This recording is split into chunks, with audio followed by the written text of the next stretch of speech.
قصة الاخطبوط في داي بسكاتوري نون فينيشي ماي، ما بتخلص. مساء الخير على محبي البسكاتوري. النهارده عملنا لكم طبق بالاخطبوط اسمه اوكتوبوس الا لوتشانا.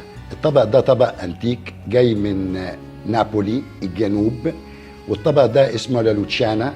ابتكروه جمعية صائدي الاخطبوط في قرية صغيرة في نابولي اسمها بورجو سانتا لوتشيا، وسموه على اسم القديسة لوتشيا. الطبق ده طبق بيتكون من اخطبوط وكابري وزيتون اسود وزيت زيتون وتوم وبصل، وهو طبق رئيسي في اكله. الطبق ده مهم جدا لان الاخطبوط عنصر مهم جدا في حياتنا، لانه بيحتوي على معادن واملاح، وهو اقل بروتينات من اي سمك تاني، فهو مفيد جدا لو حد بيعمل ريجيم او عايز سعرات حراريه قليله.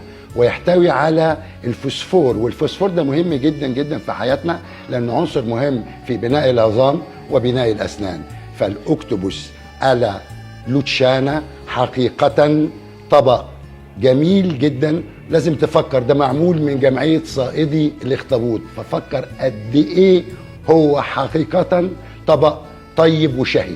دلوقتي هندوق الاوكتوبوس الا لوتشانا، اخطبوط الا لوتشانا.